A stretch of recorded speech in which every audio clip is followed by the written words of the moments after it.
Hey guys, Aubrey here with Erie Motorsports. So I'm doing a bit of work on the race car today. I am going to be starting to work on um, switching over the power steering system. So the stock Cummins um, power steering pump is a gear-driven pump that is mounted into the back of the timing case. And the limitations of that are, one, it's in my way. I want to lower the motor 3 to 4 inches to get lower center of gravity. It's going to make a huge difference with this because it's a really heavy motor. Um, and also, I run into trouble when I'm racing. The pump just isn't fast enough to keep up with my full hydro steering.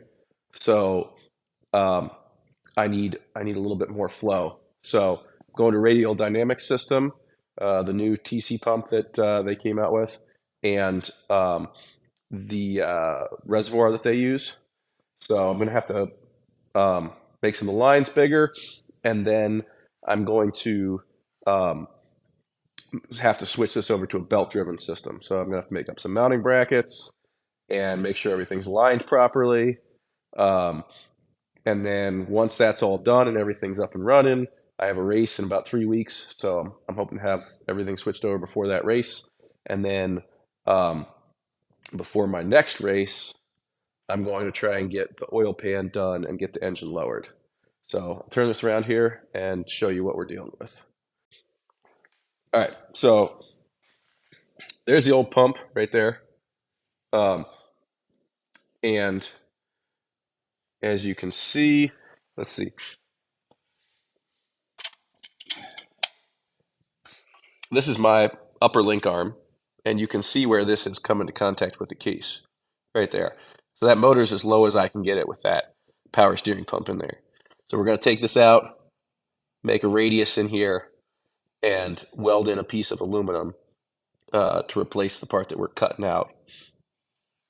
And then the new power steering pump is going to go up in this location here. So I'll show you what I originally had in here. So I've got this plate right here, and this plate, its sole purpose is to hold this nut right here. And that just helps to hold my intake manifold in, keep it sealed. So, and currently, this bracket is um, holding my supercharger in place. So it's bolted here, sorry, here, here, and then this is actually a little tab right there. So it's bolted on pretty well. And then um, it's got my tensioner right there. So we're going to cut this bracket out right here. I'm going to make a new plate to fit in here.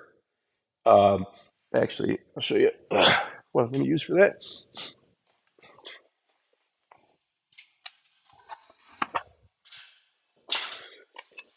So this is the new plate that's going to go in there.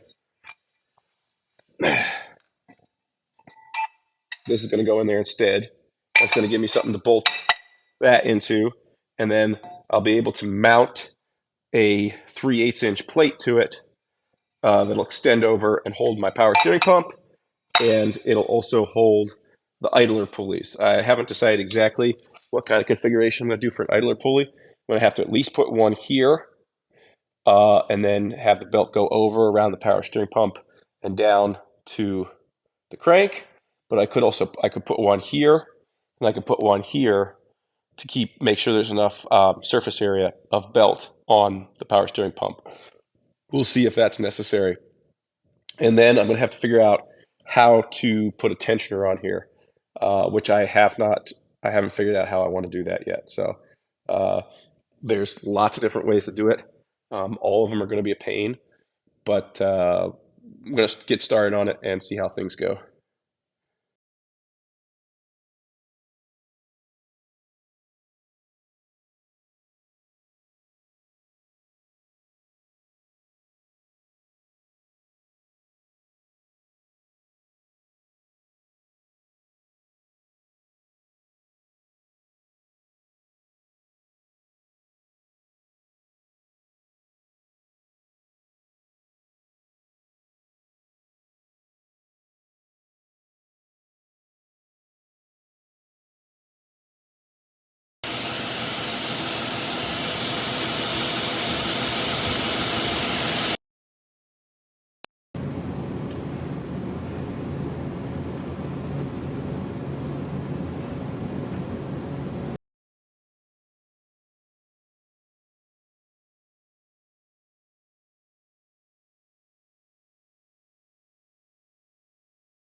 All right, so I did a little bit of testing here, and this setup is not going to work. I'm getting too much belt slip, and I'm losing my throttle response, and um, it seems like it's slipping at the crank um, because I've got pretty good belt wrap at the supercharger, and um, it also seems like the power steering isn't responding quite as well as it should. So I think it's slipping at the crank, and I could add some tension, but I think I really need to get more wrap on the crankshaft pulley. So let me turn this around here. I'll show you what I'm going to do. Okay, so I don't have my belt in here right now, but there's the crankshaft pulley down in there, and it was coming up, going through this tensioner um, and around the power steering pump there and under here. So what I'm going to do is actually put down in here. I can use these bolts that hold the timing cover on, and I'm going to replace one of those with a idler, with a bolt that's going to hold my idler on. So right there, this one right here, I'm going to pull that out, and I'm going to bolt an idler on there. So that's going to give me a bunch more wrap on my crankshaft. And then for tensioning it, I'm actually going to take this tensioner, which was hanging like that. All I'm going to do is flip it around and mount it up like this. So I'll have to just drill a hole in there for clocking it, and then it'll put tension on the belt between this idler and the pump. So it'll give me a little bit more wrap on my power steering pump, and it'll give me a little more wrap on my crankshaft pulley. And we'll see if that takes out the slip enough to make it work.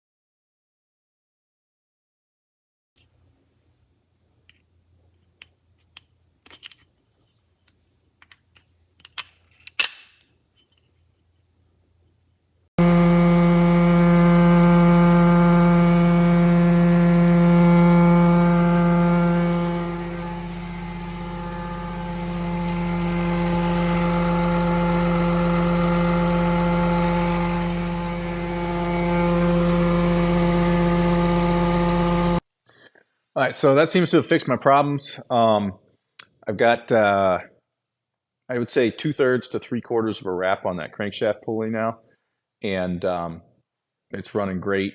I'm getting about 7 to 8 psi at idle, so it's possible that it was slipping with my original configuration just a little bit because I was only getting, I think, 6 psi before I started messing with all this stuff. So um, I took it out and ran it the other night. It was dark out, so I didn't get any footage. But I would say if you're going to be running a supercharger and a power steering pump on a 8 rib on one of these, you need to get at least 2/3 of a wrap on that crankshaft pulley. So I was planning on taking it out and racing it this weekend, but that's not going to happen. They're getting an inch and a half of rain down where the race is supposed to be, and I had a whole bunch of stuff come up this week, including getting I have to get cows to the butcher, and I had to deal with kids' preschool stuff and everything else. So just ended up being a crazy week and inch and a half of rain, and I don't have a pickup truck to take my race car in, so I have to take my semi down there, and I'm for sure going to get it stuck